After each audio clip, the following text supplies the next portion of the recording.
welcome to all of you.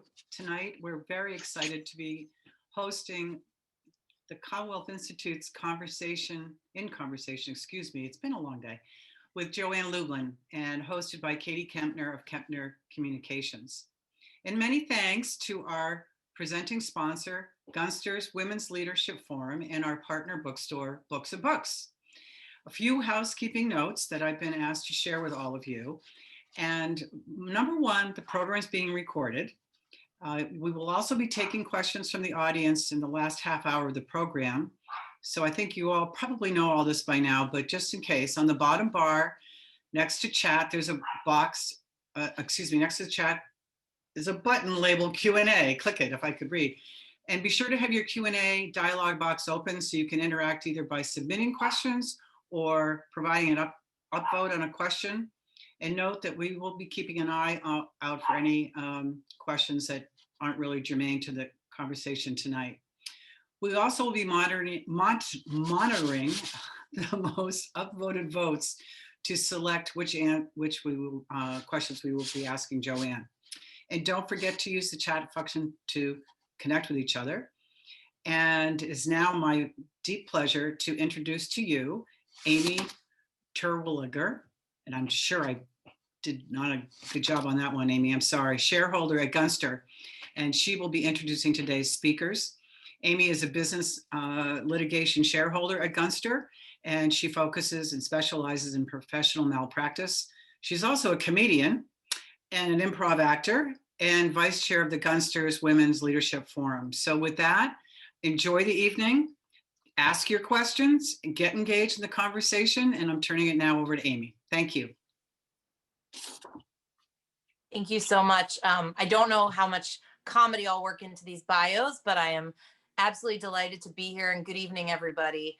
As she mentioned, my name is Amy Terwilliger, and I'm a shareholder in Gunster's West Palm Beach office.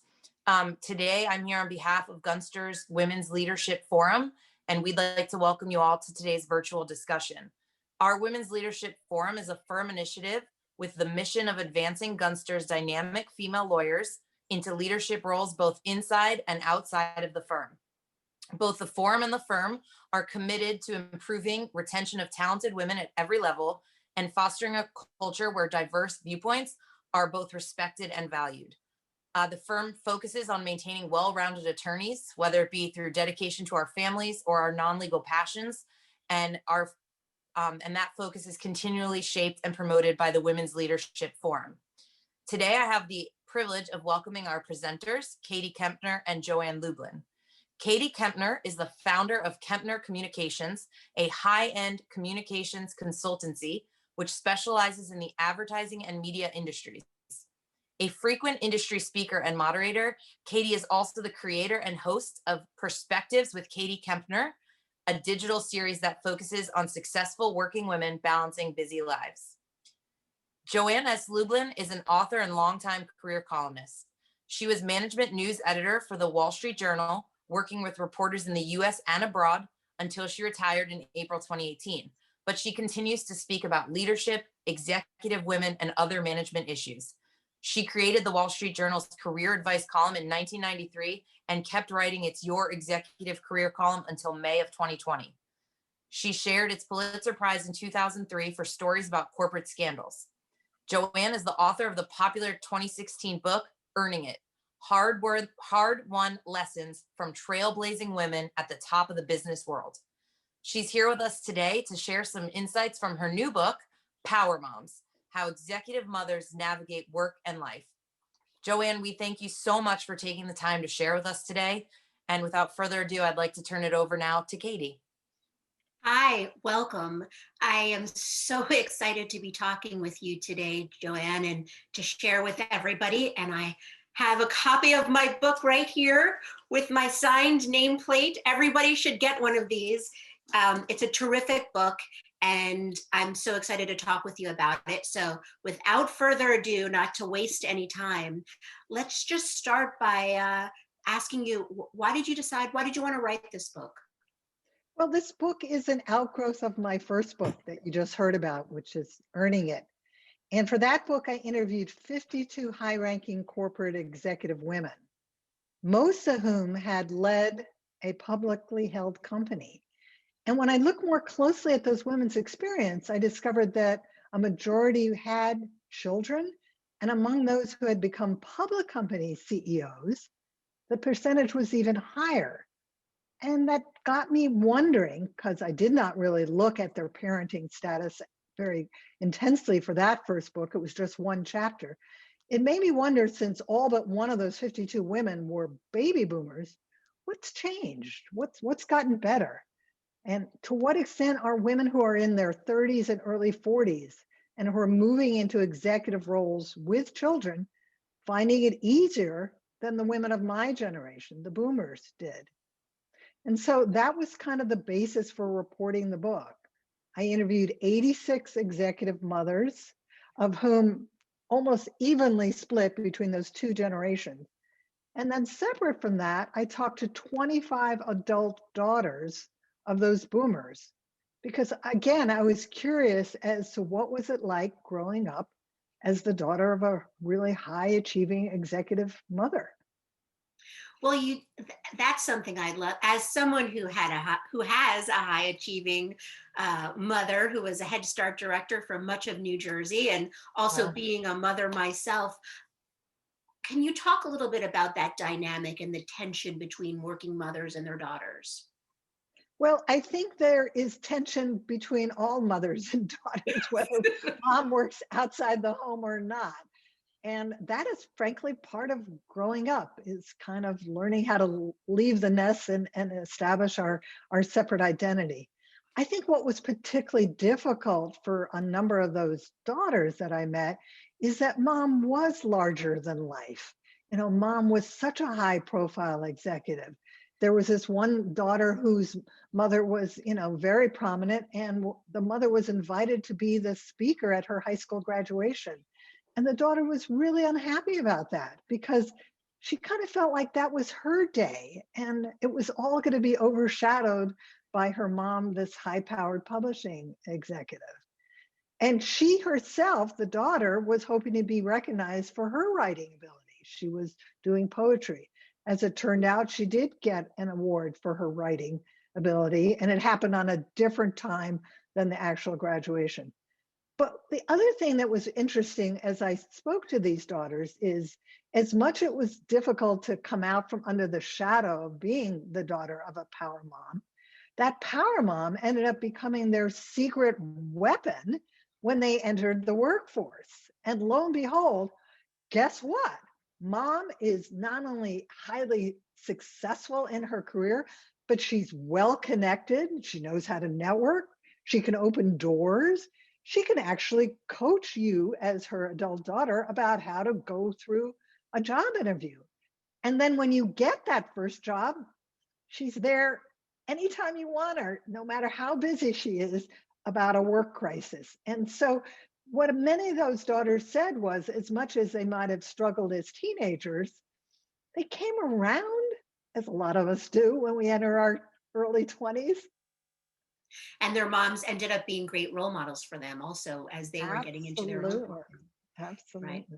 So when I started talking with working women for my podcast, Perspectives, 9 years ago, which I can't believe it was so long ago, I thought that my big selling point was I was going to talk to working women about balance and how they balanced it all. And I was quite shocked and surprised, although over the years, I think it's gotten even more so, how much working women really dislike that word balance. And they feel it's really something else that they have to achieve and can never really be achieved. So you talk in your book, not about balance, but about work-life sway. Can you tell us about that, please? Sure. It's one of my favorite concepts in the book. And this notion that there is such a thing as work-life balance is one that was debunked for me when I was writing Earning It. And that one chapter I had in that book about working moms, the title was written by one of those mothers who said, a manager mom is not an acrobat. There's no such thing as balance. It's like maintaining a yoga pose on one leg for 2 hours. And so as I started reporting this book and reached out to some of those younger moms, the millennials and the Gen Xers, I was introduced to this new concept. I had never heard about it myself, but I got so enamored with this idea of work-life sway that I said to my publisher, that should be the subtitle of the book.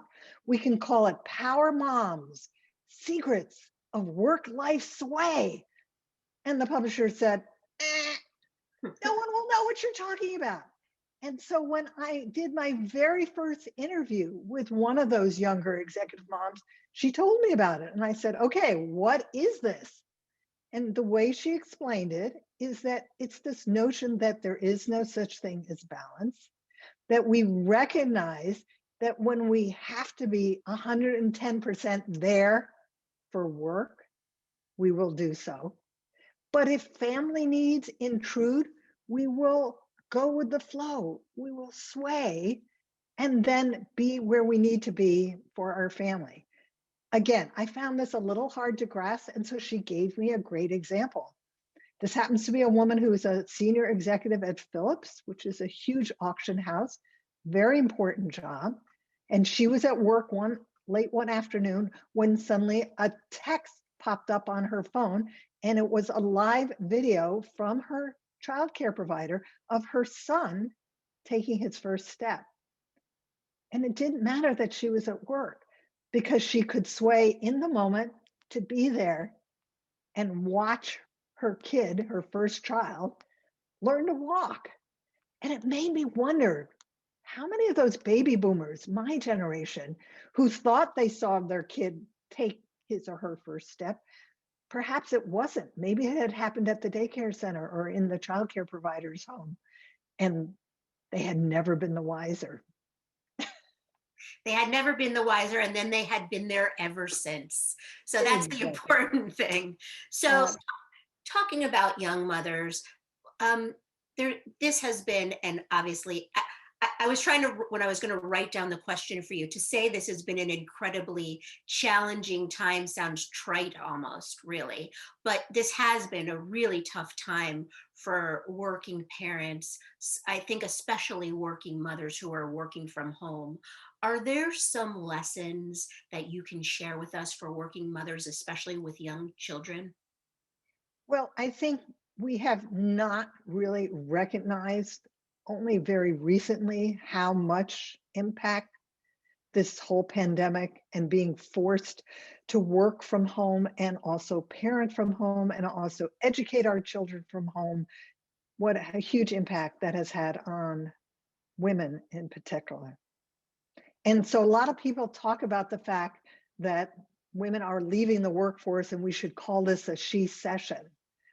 I don't think that's right. I think we should call it a mom session because it's really the working mothers who feel like it's too much. And so it seems to me that what we're learning from that experience is the importance of having a supportive spouse, of having a supportive employer, but more importantly, having a supportive immediate supervisor, because you can have the most work-friendly company on the planet, but if the guy or gal that you report to doesn't get it, isn't understanding what it is you're going through, it's not going to work.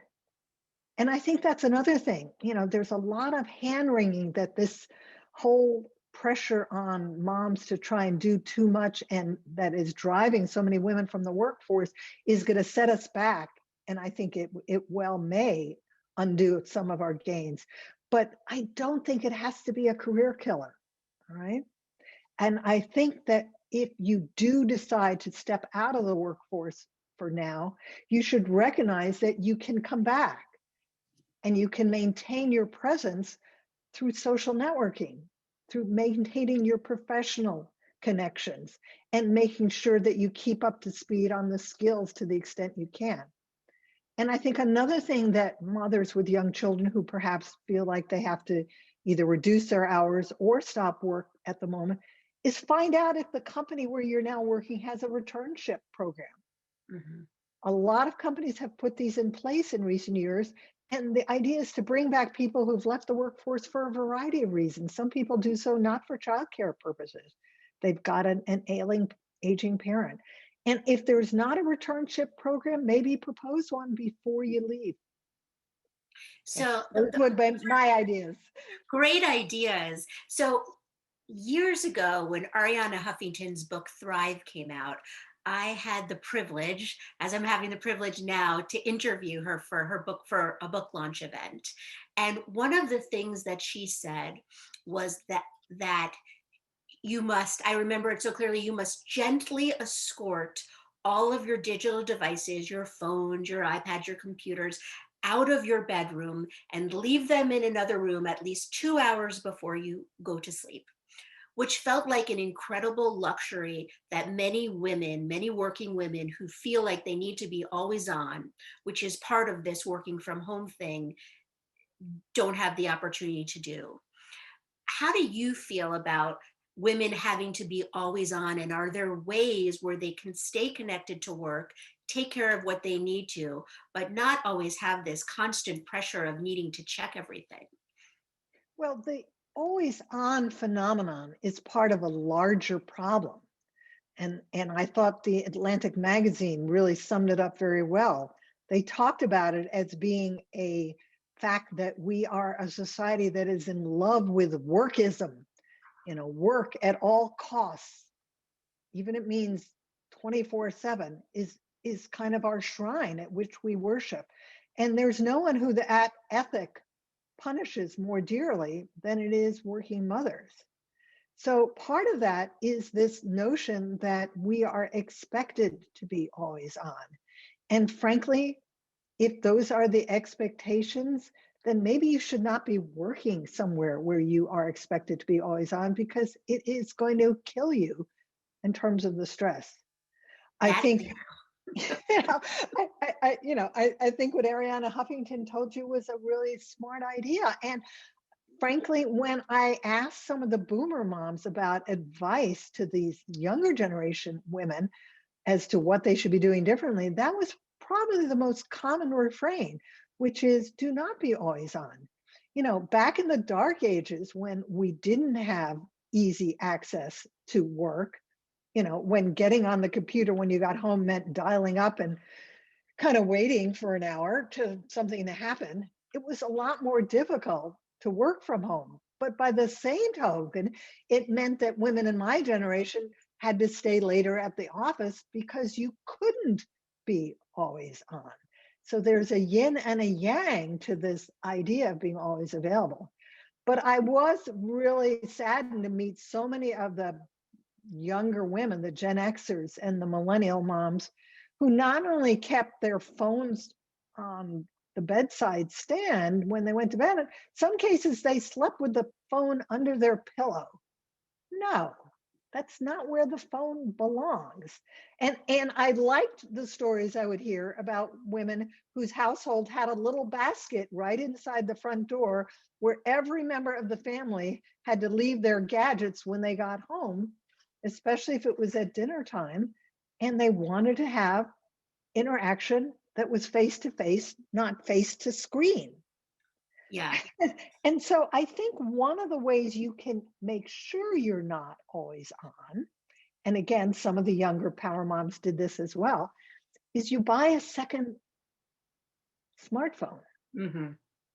And when you get off of work, whether you're working from home or in an office, you turn off and put away the work phone and you turn on the personal one. Now, you make sure that one or two key people, like your immediate boss or the person who reports to you directly, who absolutely has to get a hold of you in a work emergency, has that personal smartphone number, but they know that it's only if the house is on fire, literally. That's that you excellent. call. Yeah, that's excellent advice, because having had, my kids are now in their early 20s, but when they were teenagers prior to the pandemic and people could go everywhere, I mean, the last thing I was going to do was leave my phone in the other room when I didn't know where my kids were. So that's excellent. That's excellent advice. Well, you mentioned in your book how you're talking about, you talk to two different baby boomer generation and millennial moms. Can we talk about some of the differences in how each of them handle things?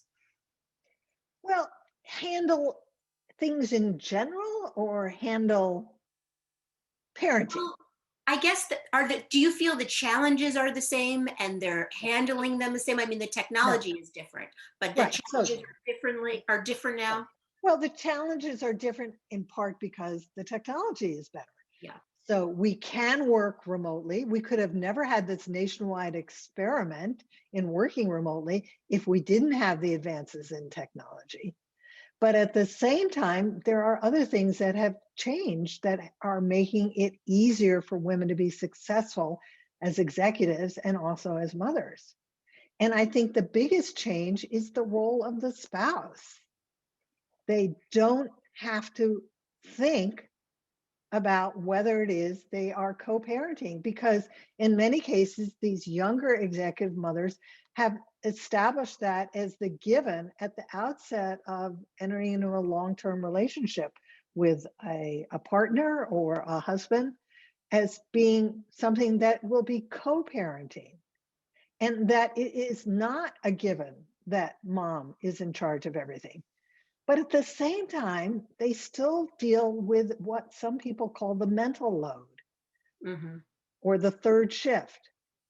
And that is this notion that at the end of the day, somebody has to keep track of everything. Someone has to know where Johnny has to be when. Someone has to make the doctor's appointments. And when it gets too much for these younger power moms, they push back and they essentially rewrite the rules of combat. There was this great story, as you may remember in the book, of this high-powered lawyer, a woman who was a corporate counsel at a company, married to a high-powered executive, and she felt that he wasn't pulling his weight to the degree they had agreed they would do so when they became parents. And she's like, I do everything in terms of scheduling. I make the doctor's appointments. Sometimes you're there when I take the kids for their checkups. And he's like, I get it. I get it. From now on, I will arrange all the pediatrician visits and I will take the kids for their children checkups. And she says, oh, that's great. And then he says, and what's our doctor's name again? Well, at least he was willing once he found out where to take the kids.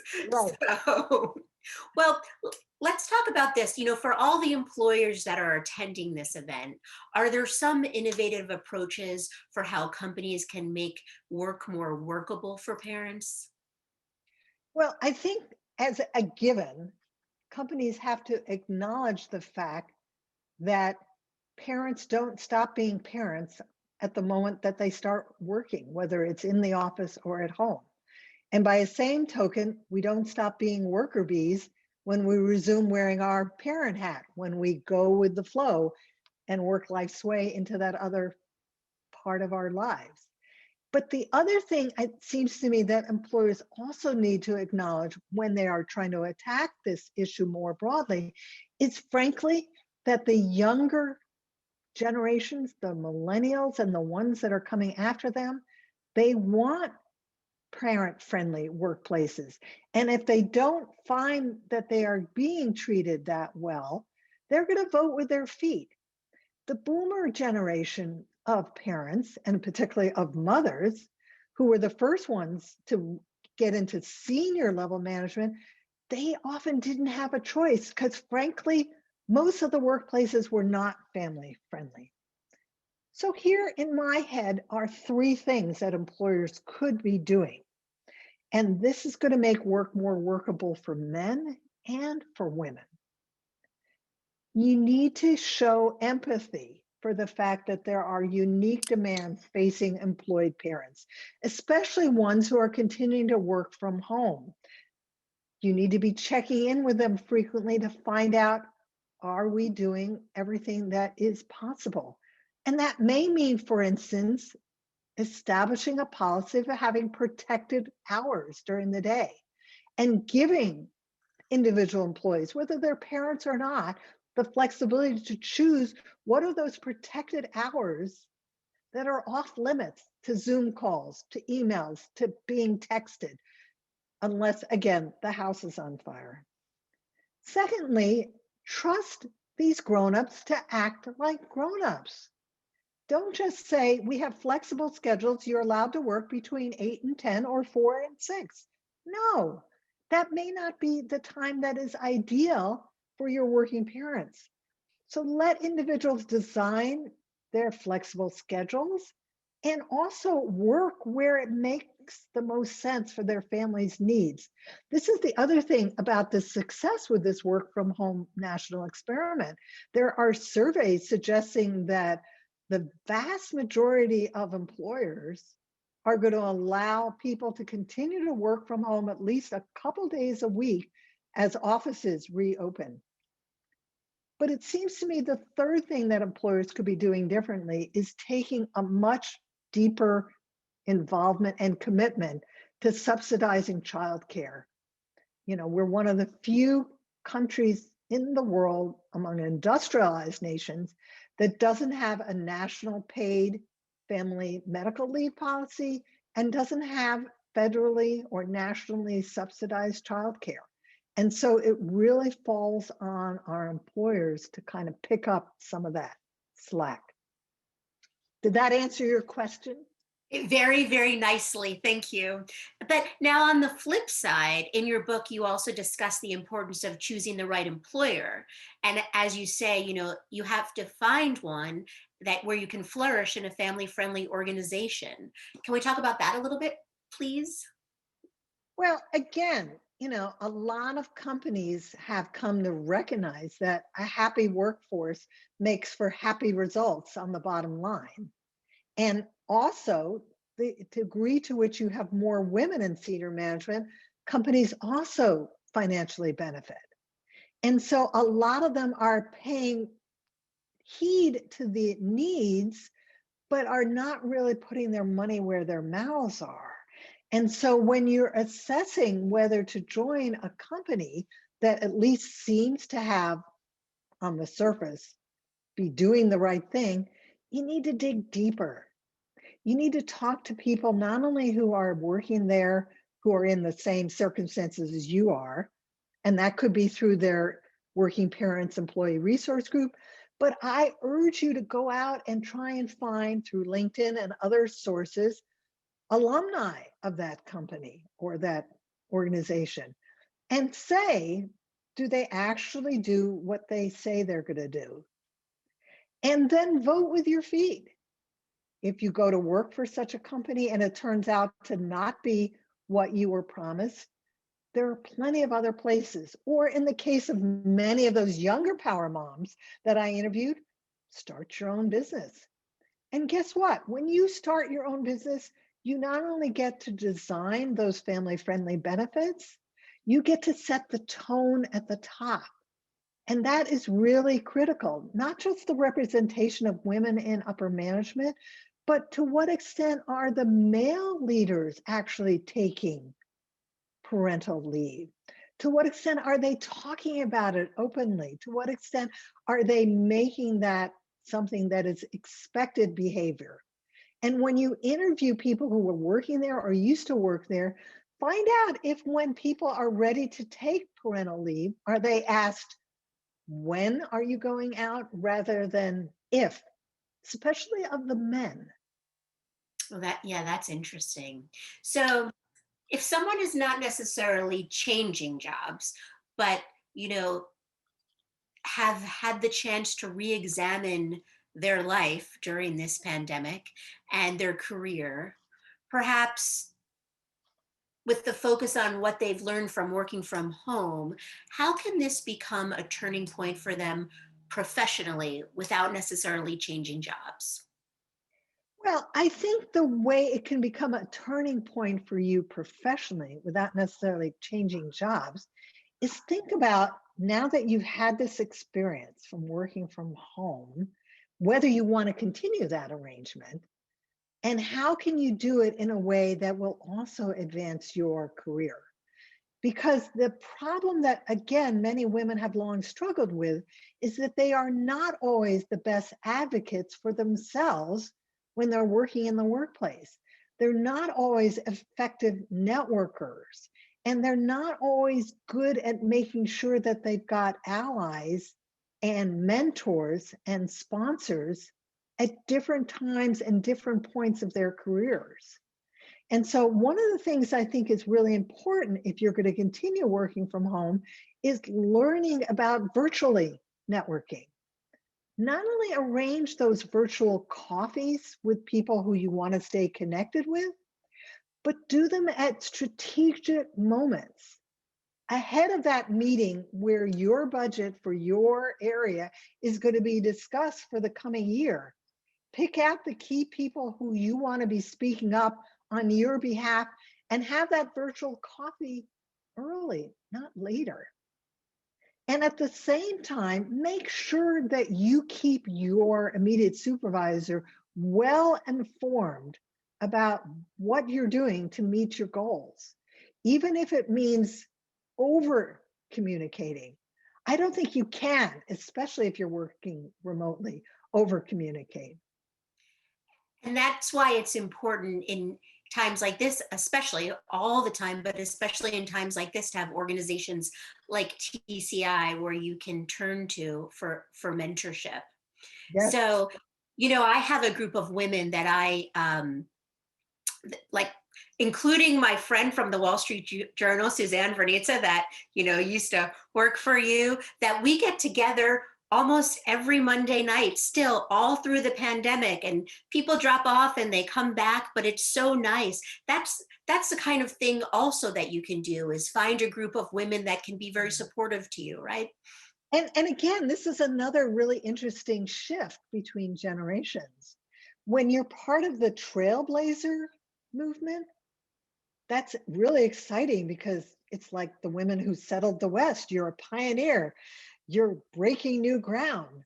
But it also means there's not hardly anyone ahead of you, and there aren't super a lot of women behind you. And so it's kind of a lonely existence. Whereas the women today not only see many, many other peers who they can relate to, there's social media outlets in which you can find answers to every single question. And not only that, but there are many companies that have these parenting employee resource groups that in turn can become a bullhorn for your individual issue. There's this great example in the book of this younger power mom who, after she returns from maternity leave, is on the road because she's a management consultant, but she's also still nursing her baby. And so, of course, she has to express milk while she is gone, and then bring that milk back with her when she comes back from the business trip.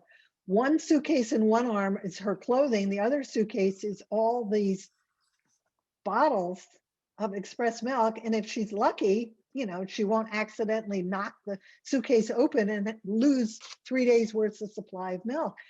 And after doing this for a while, she was extremely tired out, as you can imagine, was talking about it with one of her clients, happened to be a law firm. And the law firm client said to this management consultant, well, shoot, we pay to ship the breast milk home for our lawyers who must travel and are nursing moms. And she said, wow, what a great idea. Rather than take this to the parenting group at her company, she took it to the executive sponsor, who happened to be a senior level woman, a boomer, I suspect, who herself had children, and said, why don't we do this? This is like ridiculous that I have to carry 2 suitcases through it, a mad dash through the airport. And so the executive sponsor, with the support of the members of the parenting group, was able to convince the company to start a pilot. They tried it in a couple cities. It was not only successful, they rolled it out very quickly nationwide, and then they went one step further. Okay, and here's another way of judging how family friendly this company is. They said to the men in this company, the male management consultants, Is your wife employed elsewhere? Is she traveling for work and also a nursing mom? We will pay to ship her milk home. And these are women that do not work for the management consultancy. This is a company that goes above and beyond, quote unquote, family friendly benefits. Wow, that is above and beyond. That's amazing. Well, you talk about travel, and although we're not, most of us, traveling for work right now, doing things virtually, that was always a big part of my career. A lot of travel, and I did miss things, as you were talking about. You know, steps. In fact, I remember the director of my daughter's preschool called me when I was at a meeting at BMW in New Jersey, and she called 2 times. I stepped out of the room to take the meeting, and she said, "Your daughter just bit someone." And I was so mortified. I said, "Well, definitely we disapprove of biting." And she said to me, "Maybe if you were home more, this wouldn't have happened." Are you kidding? Oh my gosh. How old was your daughter at the time? Well, that story reminds me of a story that happened to Mary Barra, who is the CEO of General Motors. And when her 2 children were in middle school, she was already a rising star at GM. She was not the CEO yet. And she was asked at a social event at their school by some stay-at-home moms who had previously been in the workplace, how do you do it all? Okay. And she said, I do it all because I don't do it alone. I do it with a highly supportive husband, and I do it with a wonderful childcare provider who happens to be our nanny. And she went home from this event absolutely crushed that her status and her ability to be a mother had been called into question by these stay-at-home moms. And her husband, to his credit, this is Mary Barra's husband, Katie, because you were cut off there for a minute, leapt to her defense and said, don't accept that guilt trip. You are doing exactly the right thing. And again, to her credit, Mary always made sure she was present for her kids' key events, whether it was a school play or an important game.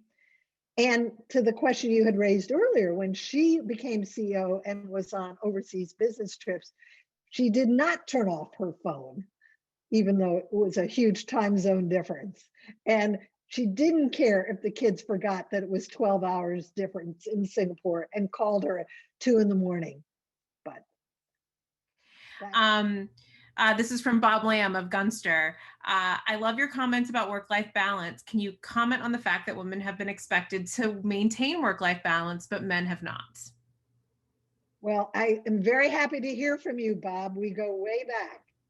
And the issue of why do women get hung up on work-life balance and the men do not goes back to our whole society and our social norms. And the fact that while things have gotten better for these younger executives that I met, we still have fairly gendered expectations for how men should operate and how men should function. And in fact, when I was interviewing one of those executives from the younger generation, she told me that she didn't like the working title of the book. I was like, well, why is that? She said, well, why aren't you talking about power dads? I said, I'm talking, and a lot about power dads in this. I plan to talk a lot about power dads in this book. These power moms I'm meeting could not be successful if they didn't have spouses who overwhelmingly were guys who were not only dedicated to their careers, but also dedicated to their families. But we have to make it socially acceptable for men to be asked, so how do you handle work-life sway issues? Or the man has to make it be comfortable about leaving work for 6 months to take that parental leave. And the way it's comfortable is when the guys at the top are doing it. Mm-hmm. And that's what was so impressive with Jen Hyman. at Rent the Runway. She's the CEO and co-founder of Rent the Runway, one of the younger generation women that I interviewed. She not only put in very family-friendly benefits initially when the company was started, she extended it to hourly workers in 2018. But more importantly, she made sure that the men knew that this was expected behavior of them when they became parents. And she was noticing that relatively few new dads were taking these generous parental leave policies that she had put in place.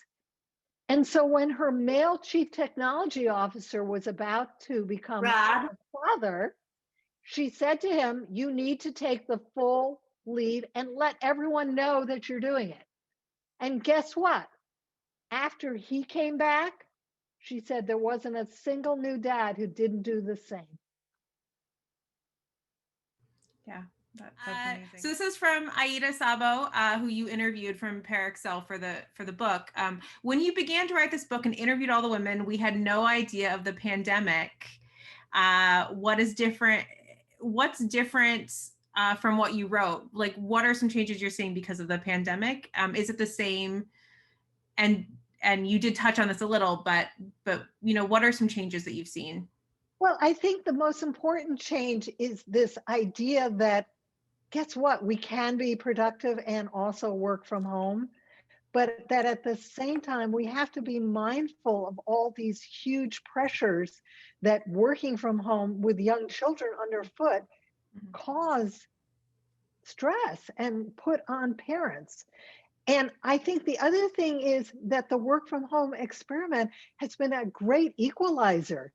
We don't really get so upset when a toddler wanders into the screen or the dog starts barking or the computer freezes. We understand that this is part of this new reality. And I think we've all become wiser, smarter, and better bosses from this, because we also see that people are going above and beyond what is expected of them when they were perhaps in the office and maybe not recognizing how much they were being watched. It's a little hard to hide on a Zoom call. Maybe in an in-person meeting, if it's a really crowded one, you can kind of nod off at the back of the room. You can't do that on Zoom. Yeah. And so, I think that the work from home experiment has not only been a great plus for making employers more sensitive and more empathetic, but I also think it has brought parents closer to their children as much as they can sometimes be a royal you-know-what. There have been lots of surveys suggesting that parents like the fact they've been seeing more of their kids. We have one other question that Katie was alluding to. On Monday, you were interviewed on the Today Show, and Jenna Bush asked about remedies for working mother guilt, something that you talk about in the book. What are some remedies for that? Well, it's interesting because the idea for the working mother guilt remedies chapter actually came from one of the boomer power moms. And she was someone I interviewed for Earning It and used a quote from her in the one chapter in that book about working motherhood. And that was this quote in which she said, "Manager moms are not acrobats." And so when I then re-interviewed her for this book, she said, "You ought to have a chapter about ditching working mother guilt, because it is a complete waste of energy." And I said to her, "Okay, so if I have 10 hacks in that chapter, you're going to have to give me at least one." And so one of those is this notion that in her case, she got home for work in time to have dinner with her family, her kids and her husband, who for most of her career was a stay-at-home dad. And rather than give herself a big hard time about the fact that once again they're sitting down for dinner at 7:00, she said, "Let's celebrate the fact that, guess what? We're sitting down for dinner together. It doesn't matter what time it is." So that's one way to deal with working mother guilt. Another one is also something that was a tip from her. And that's this idea that your children should have a voice in your work life. In her case, she would sit down with each of her kids before she went on a business trip, and she traveled a lot, and explain to them why she had to take this trip, why it was important for what she was doing for her company, and when she would be back, and assure each one, if they had an important school event coming up, that she would make sure to schedule this trip and not miss that play and not miss that sporting event. I also think it's important to find and keep a childcare provider, whether it's a childcare center or a nanny or just an elderly grandparent who is someone that you trust and love and can regard as a second parent to your children without feeling guilty about that. Because we need as many adult role models as we can possibly provide to our kids as they grow up, so they understand there is no one perfect way to parent. And I think another good way to ditch the guilt is to streamline your personal priorities. You don't have to be all things to all people, whether it's at work or at home. If you've got that involved partner, make sure that you revisit what are the areas in which you are co-parenting or sharing the domestic load, and do check-ins, do it on a regular basis, and use gadgets that will save you time. I love this woman who I interviewed, again, a younger power mom, who found online a special towel in which you can dry your hair 70% faster than a regular towel. It was wonderful. That's Are you hilarious. back, Katie? Of course, I've been on like 45 Zoom calls all day, totally fine. Of course, now when I'm talking to you, which I was looking forward to all day. So I apologize. Thank you, Lizzie. I hope it doesn't happen again. But talking about families, there's another thing. I'm glad I'm back because I really wanted to ask you. You talk about the importance in your book about raising feminist sons. Can we discuss that a little, please? Absolutely. I hope and I think I did raise a feminist son myself. My son is the hardworking dad of 3 kids. He's married to an equally hardworking mom, and they co-parent, and they are raising their children to not believe in gender stereotypes. And in his case, he was unable to take parental paid leave when his 9-year-old first child, when his now 9-year-old child was born. It wasn't an option. When his second child, who's 7.5, came along, he was able to take paid parental leave. And he was totally racked with guilt over it because no guy in the office had ever done so. And yet when the now 2.5-year-old came along, it was a piece of cake.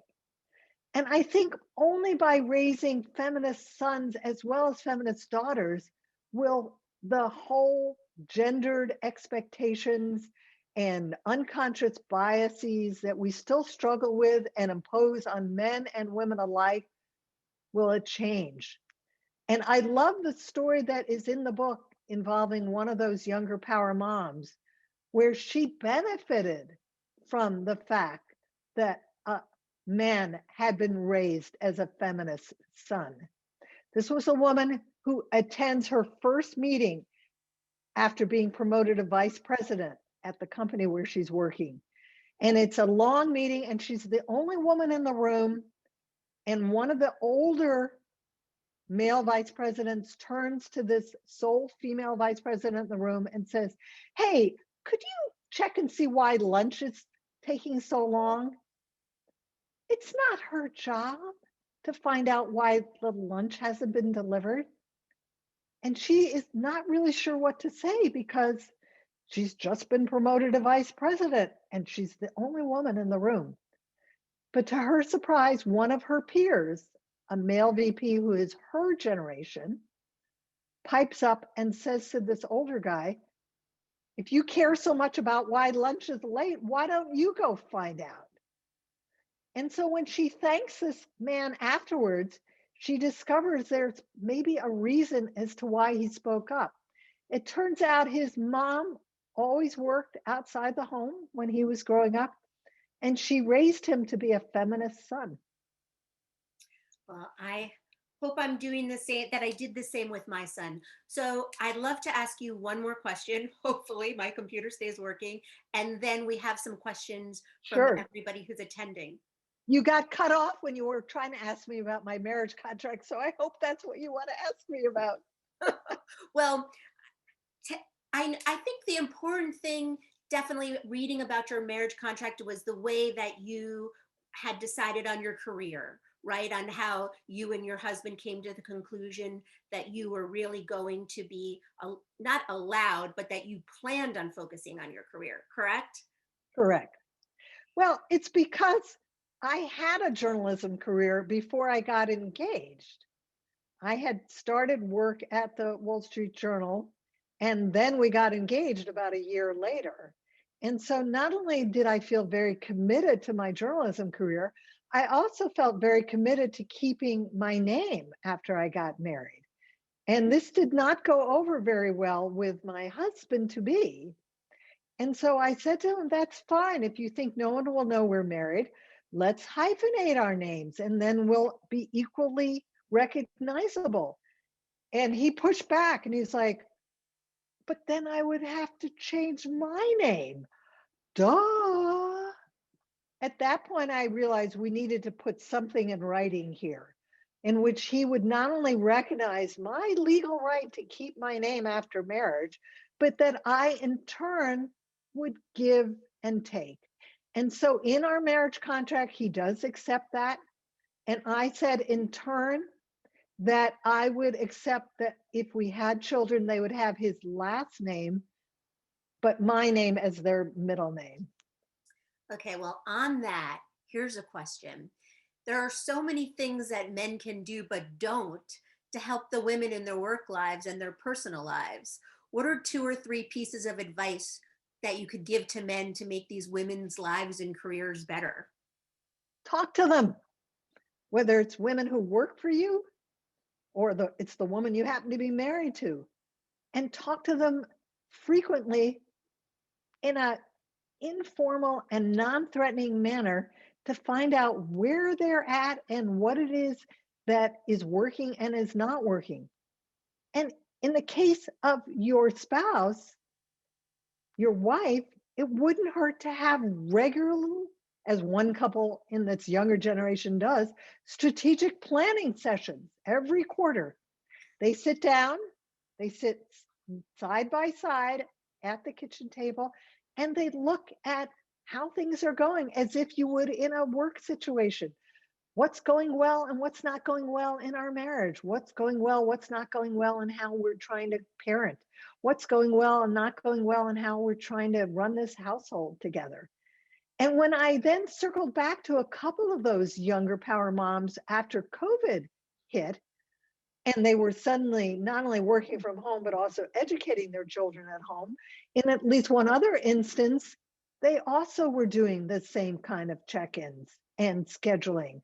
In the case of one couple, they were creating a spreadsheet every Sunday night in which they mapped out from 7 a.m. in the morning to 8 p.m. at night, hour by hour, what each parent was going to be doing in terms of their work Zoom calls, who's going to be working on the preschoolers Zoom call for his class, the kindergartners Zoom calls for her kindergarten class, who was going to be doing bath time, who was going to be making lunch. And then they realized that planning it a week in advance was like too much because life changes. And so they would have a rapid check-in every night. Are we okay with tomorrow's schedule?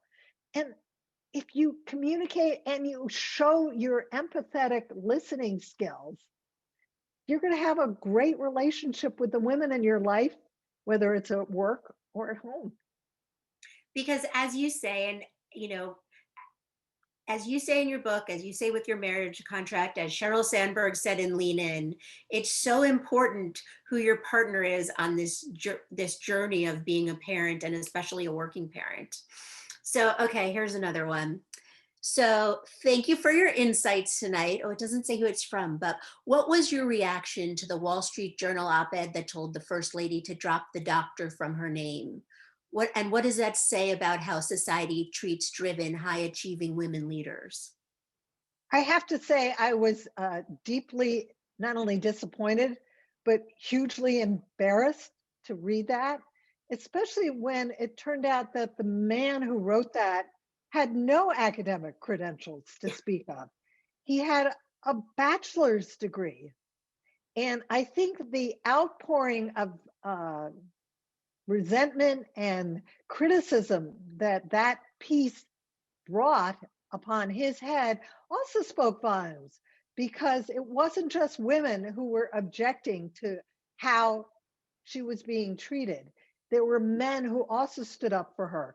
So while I was greatly disappointed to see somebody have the guts to demand that, I also, because I view life as the glass half full, I was greatly encouraged to see that it wasn't just women who were taking offense.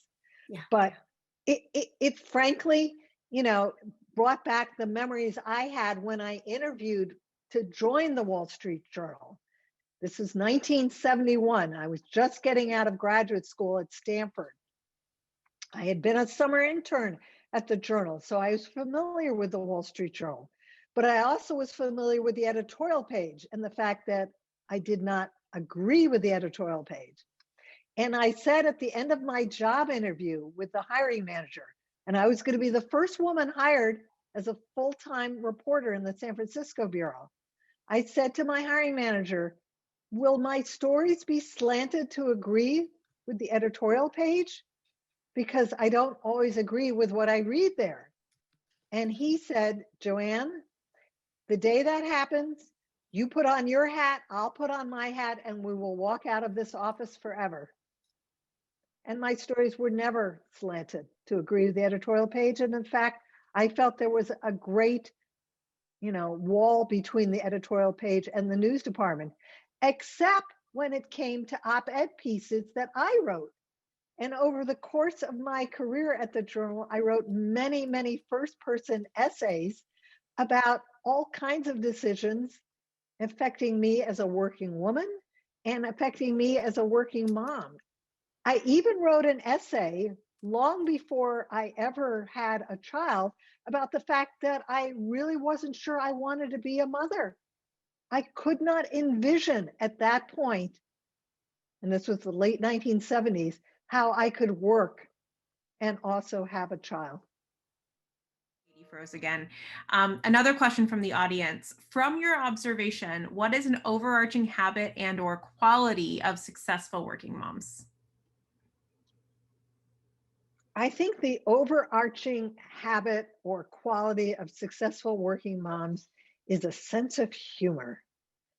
When the proverbial what hits the fan, you can't always cry about it.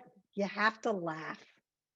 When my toddler son decided that his teddy bear needed a bath and put it in the dishwasher and it came out pretty clean, I couldn't yell at the kid. I had to laugh.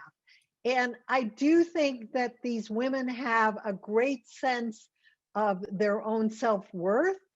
And they also have a great sense of their ability to kind of manage whatever life throws at them. And it's why they have become so successful. But more importantly, they are able to foster those traits, not only in their children, but in the people that work for them. Are you back, Katie? No, afraid not. She keeps coming in and out. Oh. You should do it. You do it, because this is very disruptive. I apologize so much. But Lizzie, why don't you take over with the questions? Sure. And I'm just pulling questions from the audience now. So again, audience, ask your questions. This one is from Pam Reeve, chair of the board here at the Commonwealth Institute. COVID has driven millions of women out of the workforce. How do we address that? Well, I think we address it by recognizing that this is a problem. And we address it on a national level, on a legislative level. And luckily, we have a president in the White House who is committed to paid family medical leave, who is committed to subsidized childcare on a federal level. Now, will he be able to get his rather lengthy legislative agenda through Congress and keep those issues on the top priority list? I think only time will tell. But I also think, as I said in some of my earlier remarks, that women who need to leave the workforce for whatever period of time in order to survive from a psychological and physical standpoint should not worry about the fact that this will be a be-all, end-all career killer. And they should do that by staying connected in whatever way they can, by perhaps getting involved with a nonprofit, getting a board seat on a nonprofit where you can not only showcase your skills, but perhaps acquire some new ones, and more important, do some really powerful networking. And at the same time, form support groups with women who are going through what you're going through, and connect with lots of blogs that are out there that are willing to help as well. Well, that actually feeds into the next question that's from the audience. Do you have suggestions, and you touched on this a bit, on how to maintain those professional relationships exposure if you have exited the workforce? Do you have any other tips that you might be able to share? Well, I think another possibility would be, to the extent you have a well-committed life partner or a stay-at-home partner, is looking at taking a short-term consulting assignment. Mm-hmm. It might be as short as a couple of weeks, but it would be a way to not only get yourself back into the groove of being exposed to the workplace, but getting a potential future employer exposed to what you can do. And at the same time, you might want to find out if your employer has any kind of alumni organization. Many, many large accounting firms, many management consulting firms have very well-connected alumni networks in which they try and stay in touch with people who have left the company for one reason or another, even those who have gone on to work elsewhere. And at the same time, find out if the company that you're leaving has a returnship program, mm-hmm. where you could make a re-entry at some point. Mm-hmm. So another question from the audience. There are sometimes comparisons between women who have children and those who don't in the workplace, and this has create competition and tension. Do you have any tips on how to address these situations, and comments such as, and Fabian, I'm just going to quote you here, having kids is a personal choice? Well, having kids is a personal choice. Mm-hmm.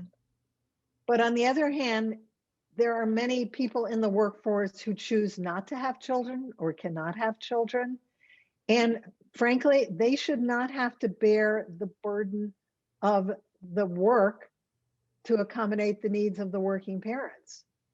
And that's why I showcase in the last chapter of the book several companies who I say are making work workable for parents. And in some cases, they're doing that by recognizing that we can't expect those who are not taking time off for parenthood to take up all the slack. American Express was the best example of this that I talk about in that chapter.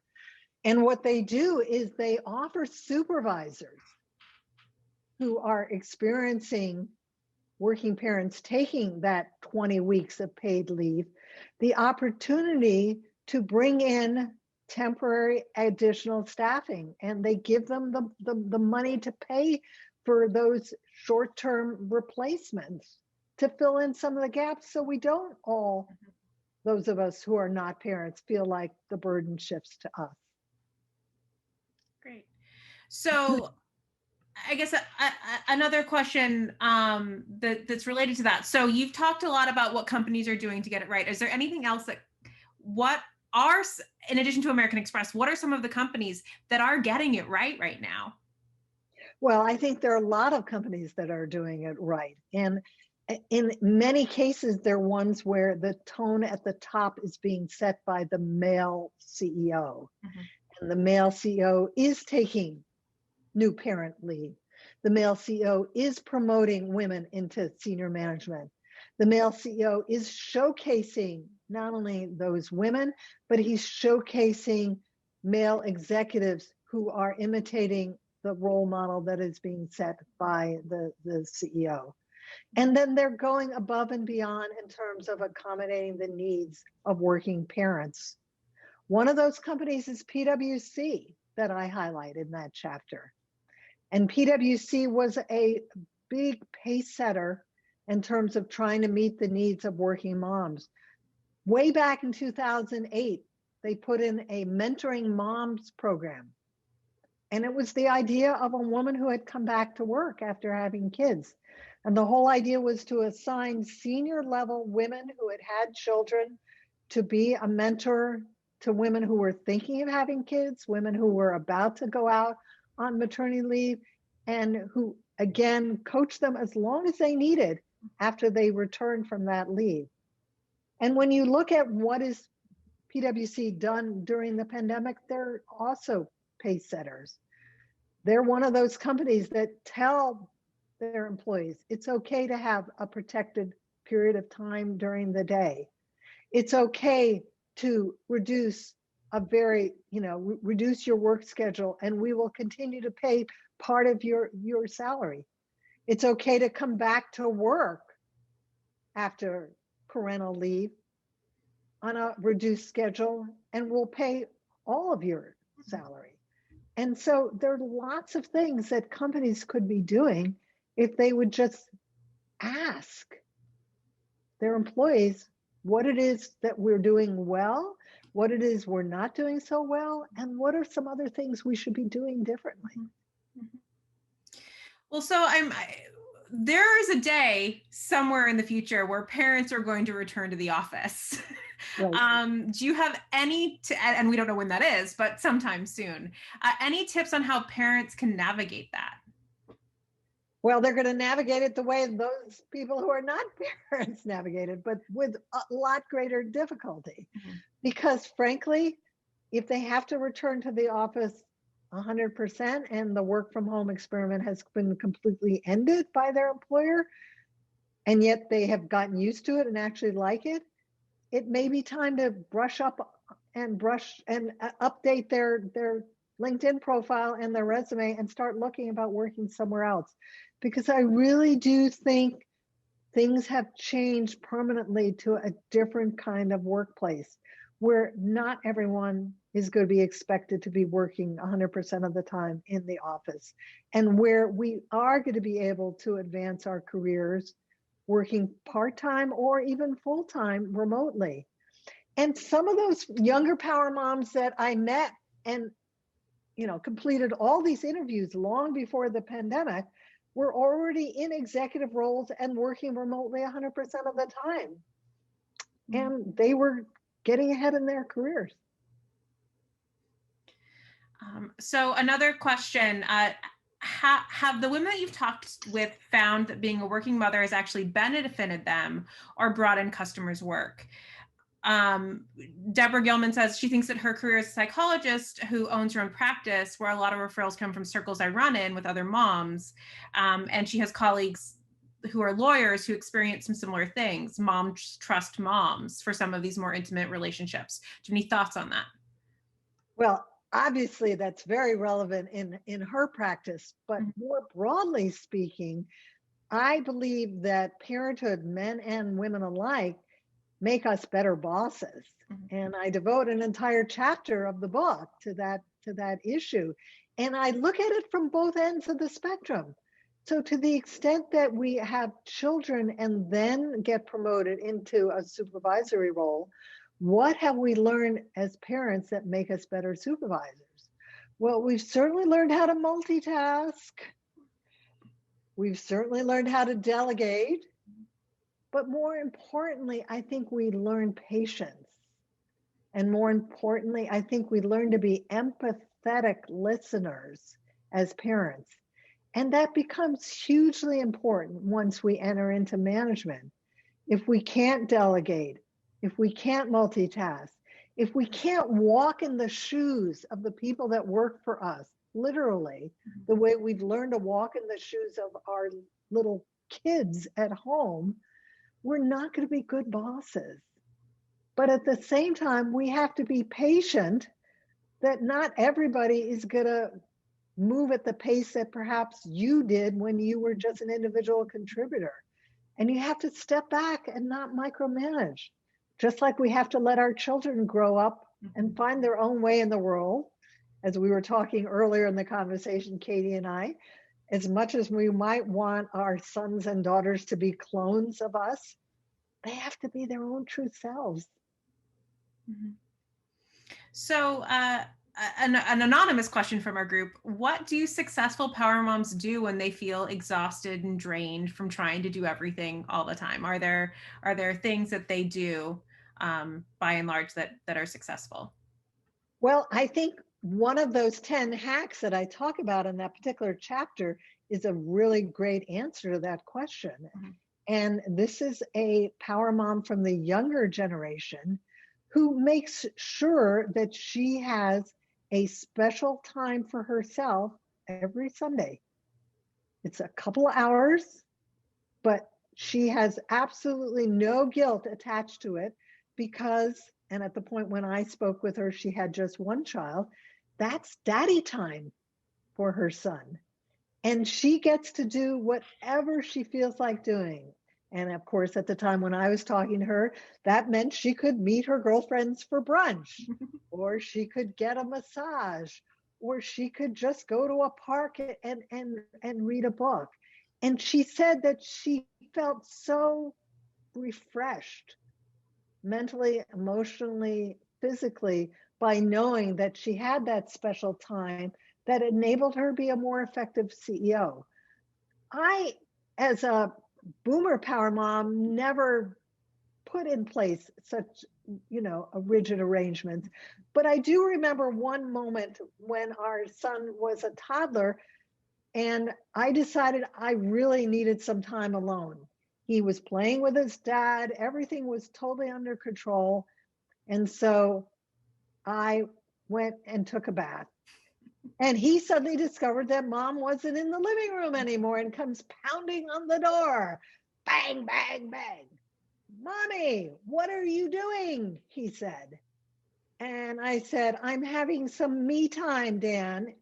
And he said, well, can I have me time with you? And I said, no, go back and play with dad. But when I'm done with my bath, it'll be early enough that we can have story time and I will come and read you a book.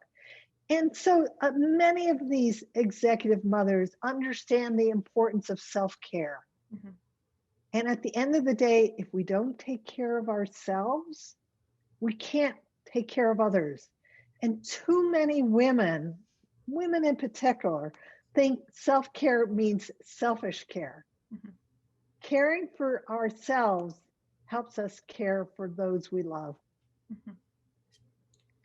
Well, so with all the insights, tips, and tricks, what is one bit of advice that you can share with us that helped get you through your life and career, and maybe that you would have given to your younger self? I guess the one piece of advice I wish I could have given to my younger self at the outset of my career was to recognize that not only is your life going to change, because guess what? You're going to have children, but your career is going to have ups and downs. You're going to be doing different things at different points in your career. And you need not just mentors, but you need sponsors at different times and for different reasons. That mentor is going to be the person who gives you good advice and guidance, but the sponsor is going to be the person, and for the most part for women, it's got to be guys, who's willing to put their professional reputation on the line and vouch for you and say, she's great at what she does and ought to get that new assignment or go on that corporate task force. And is doing so because he or she knows that you're good at what you do. Plus, it's a two-way street. Any of these relationships, mentoring or sponsorship, have to be a give and take. Mm-hmm. Great, great. So going back to a previous question, this just came in, but any recommendations to avoid guilt for that self-care that you're talking about? My role, and the attendee says, my role as a leader makes me responsible to take care of the mental health of my team. And so at times I tend to leave myself for last. Are there any recommendations on how do I avoid that guilt of self-care? I think the way you do it is by being transparent and honest and open with your team about doing those frequent check-ins we have been talking about tonight. And then at the outset, to kind of break the ice, sharing how you're feeling and sharing about the fact that self-care is important, not for everybody, only everybody in the group, but for me as your leader. And I can only be effective as a leader to the extent I practice good self-care for myself. I think that's great advice. So I think I'm going to go to my last question. Now that you've finished your book, how do you feel about the future for working moms? I am very optimistic about the future for working moms. And I'm mostly optimistic because we have so many working moms and working dads who are hitting high positions of power in many, many companies. And guess what? They've been there, they've lived through it, they get it. And they understand that happy parents make happy employees.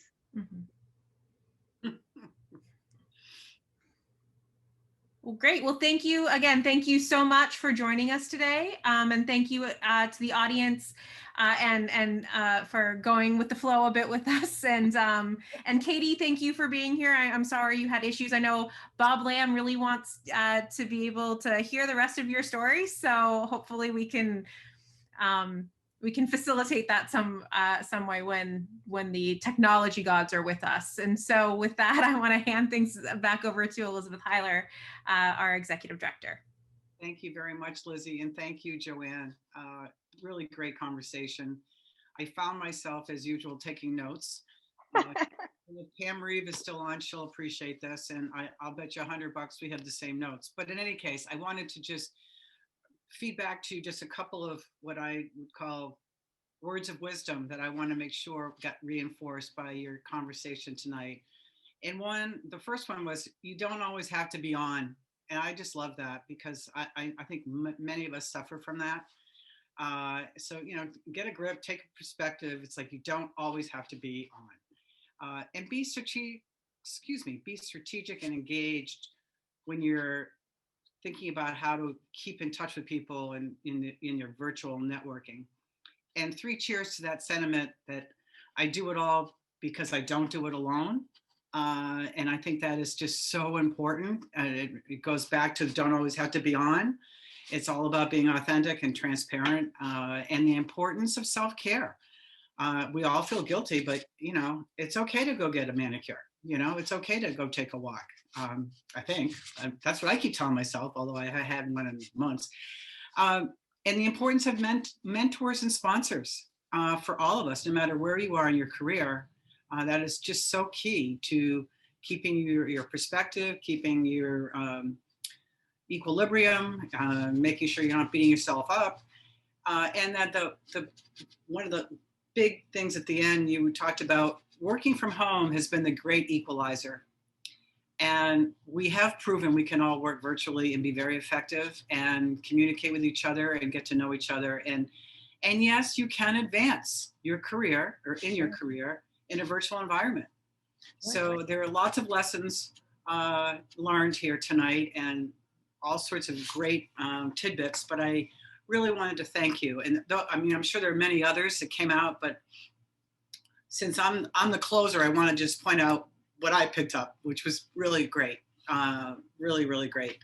So I did want to also just point out to the group, and thanks again for all of you that are still on the call. And we had a great turnout tonight.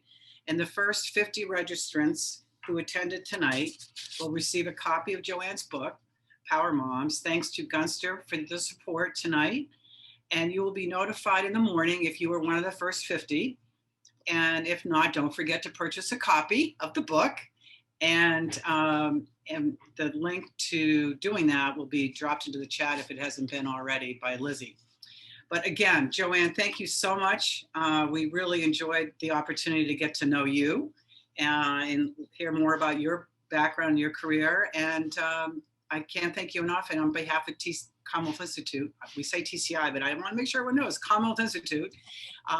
We're very, very happy to have you part of our community and look forward to speaking with you again. So thank you. Go ahead. I was just going to thank you in turn for co-hosting this event tonight. It's been, very enriching conversation. And I also would like to extend an offer of autographed personalized book plates to anyone who chooses to buy the hardback version of Power Moms. I have not yet figured out how to autograph a Kindle. Sorry about that. I do. You go like this. Nor the Audible. Don't know how to autograph that. Hey, that's part of the virtual world, challenges we all have, right? It's right. Interesting way. But in any case, thank you very much to everyone. And I encourage you all to attend other TCI events. There are many coming up, and check out our website or contact me or Lizzie directly. So thanks again, and have a good evening. Take care.